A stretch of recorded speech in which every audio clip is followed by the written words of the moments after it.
For breaking news, go to iDiskiTimes.co.za. iDiskiTV powered by World Sports Betting, iDiskiTimes.co.za. That's 3 Algeria, 3 Bafana Bafana, thrilling game of football. And after 1 a.m., we watched the game on Tuesday, and now we are on Wednesday. It's miraculous, but no regrets. That was a decent game of football, more than decent. In fact, it was a beautiful game of football to watch. Great attacking intent from both football teams. Of course, caveat that with the fact that there's no consequences, not tournament football. Typically, European coaches always want to preserve their jobs. It would have given people heart attack. Both of those coaches, it would have given them a heart attack, the fact that they considered 3 goals each. But for us who subscribe to watch these people, and for those people there at that stadium to pay tickets at least once in a while, they throw us a bone, these football clubs, and they actually play with the intention of winning. Algeria wanted to win. South Africa also, I think, would have wanted to win until maybe the last 20 minutes, but that was a good game of football. Tso Vilakazi, what did you make of it? Mr. Kunjani mfethu? Namhlanje ngithi good morning. I was sharing a good morning. Yeah. I don't think we've ever said good morning to each other, actually. Yeah, no, because we always meet in the afternoon and in the evening. So I think the second game we since in morning. Yeah, and AFCON, yes, we did. Yeah, I think once or twice, I think. No, ngibulisa wena Mr. K, ngibulisa Justice, ngibulisa Junior. Ngibulisa na nemakhaya ngicela support njalo iDiskiTV nje. Beka nje benjala ngichike futhi. Yes, sir. Mr. K, I'm clapping hands. You know, well done to the boys. You know, it's exciting to watch a football. So this is what we always say.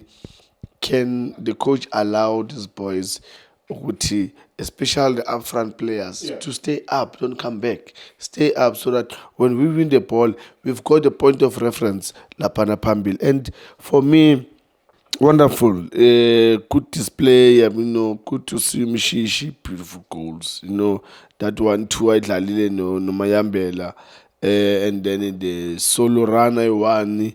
You know, what more can we ask, Mr. Kwe? I mean, for me, even I'm goosebumps because I didn't expect they will play this way because of knowing AFCON, the mentality of the Andorra again, the mentality to coach you to but tonight, you know, both teams for me, they, you know, why I'm not sleeping now, you know, and it's one thing that I always support good football, and it's been a while watching a game of Fananalena where you see combination play, you know, goals being there, available players taking initiative, taking decisions, and that's very good. And I thought we had a game in our hands.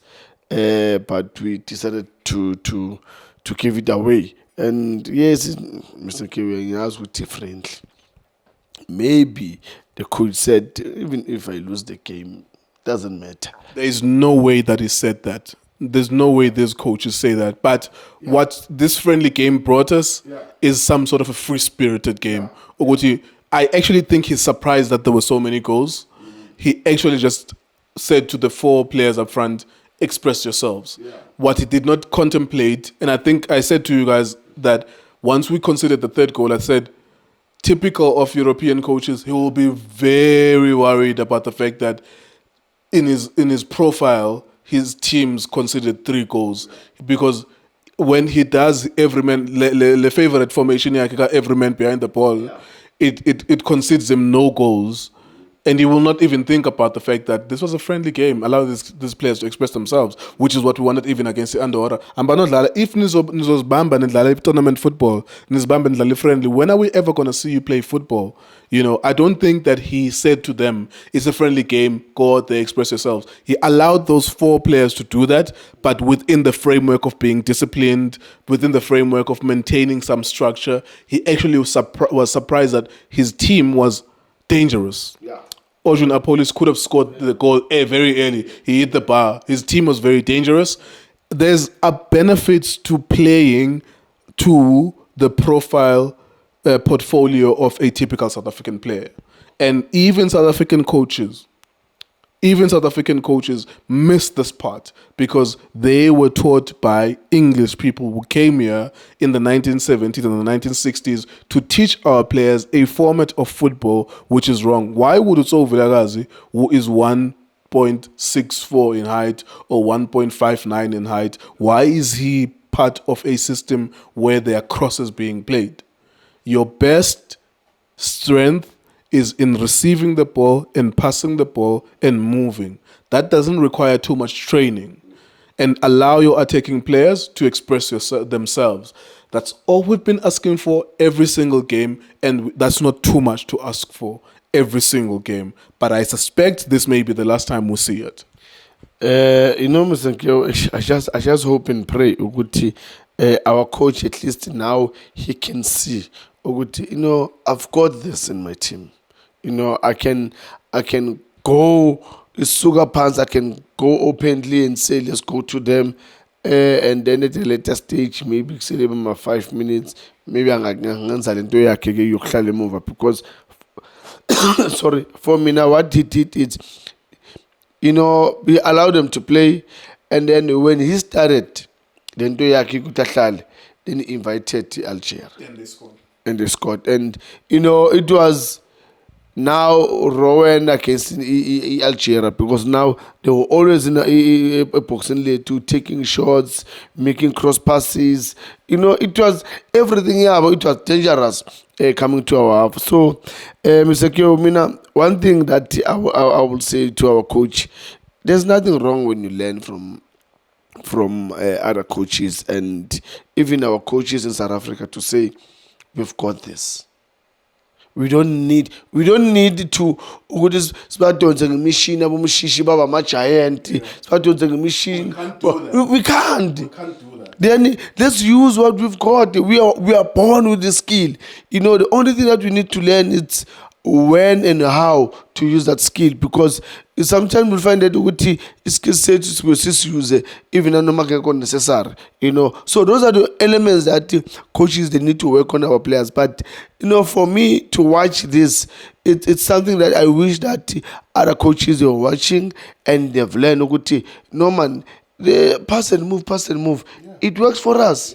Because Mr. Gewo, we are not giant, and I always say, let's be typical. Looking at Spain, they are some giant. Absolutely. They pass and move, and not that they are better than us. They are doing it right. Yeah. They're doing it right. Get the ball, pass, create a space for yourself. They believe that. So now the problem is that we coaches in South Africa believe that by pass and move, create a space for yourself or create a space for your teammate, is it gonna work now? That's the thing. I hope everyone learns tonight to we can do it. We've got the players. All the players are Bafana Bafana. Those are all the local players. So yes. So what more do you want from these players now? We just need to encourage them to do it more and more, but in a disciplined way. Yeah, right. There you go. That's Tso Vilakazi. Thank you very much, Mr. Tso. Keep it short. At 1 a.m. past midnight. That was a thrilling game, an exhilarating game. Of course, there are coaching points in every single game.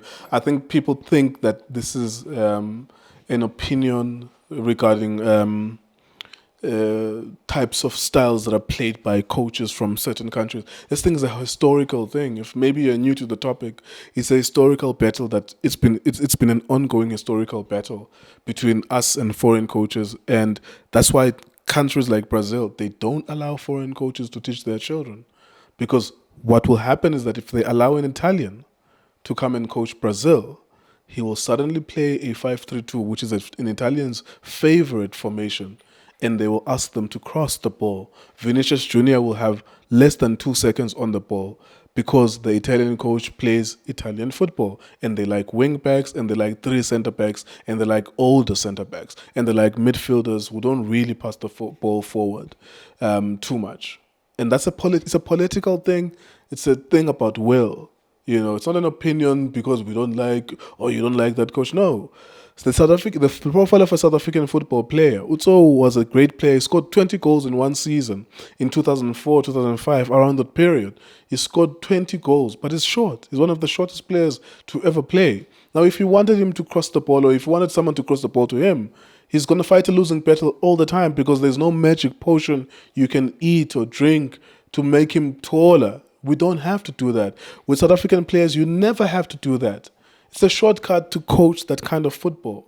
It's a shortcut. The only reason why it worked at the African Cup of Nations is because all of those assholes at the African Cup of Nations, they chose not to play football, actually. All of those teams, I don't know where there's a technical report of the African Cup of Nations.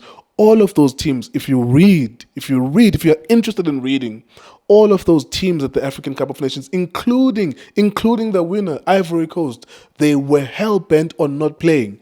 All of their play bypassed creativity through the midfield. The closest team to do that was South Africa, who could play through the midfield. Whenever Tebogo Mokoena had a moment of inspiration, he could push the ball, approach the D-line as a midfielder. Most of the teams at the African Cup of Nations, their patterns of play were receive the ball as a midfielder, look left or look right, go wide, and then cross the ball. 80% of those teams, there were very few teams who could do it. Yves Bissouma initially for Mali did it to pierce through the midfield and pass those through balls. How many goals did you see at the African Cup of Nations where the striker was passed a ball and he was one-on-one with the goalkeeper? There were very few of those moments because all of those assholes of coaches and teams decided we're going to go wide, we cross the ball. And that's a serious problem in African football. And it's a political thing. It's a political thing because we are allowing people who are really interested in keeping their jobs to teach our children football, a type of football which is not conducive to the profile of body that they are, the development of their bones, the human beings that they are. It's not within us to kick that ball forward. Nje, willy-nilly. We have to receive it, pass it, move. Receive it, pass it, move. What you see being done in England with these Spanish coaches, Unai Emery, Pep Guardiola, Mikel Arteta, all of these guys, they're calling them to teach English players Spanish football. And now England starts to look like Spain, and they allow Phil Foden, Jude Bellingham to play and move and pass and play and move. England are no longer playing the football that coaches from 50 years ago used to go and transport it. Sasaza, a gospel of Route 1 football. They went all over the world to spread the gospel of Route 1 football. They are no longer doing it. The best coaches in England now are foreign coaches. The best coaches in England now, it's a Spaniard and a German and a Spaniard. It's usually foreign coaches because England realized Route 1 football is not the way to go. Even though they have tall players themselves, Europeans have tall players. Our environmental factors in South Africa does not allow our players to be tall players because there's poverty, there's the legacy of apartheid, there's violence and there's stress. And if you've ever done any license in South African football, from a textbook from UT license, it will tell you the development of the bones of the children is negatively affected by environmental factors, not having sufficient nutrition. We will never magically suddenly have 6'5" players. Put the fucking ball down, keep on playing it, move. At some point in that move, there will be a tap in if you're doing it right. There's no need for us to cross the ball. iDiskiTV, Diski Times, also spitting. Thank you very much for watching.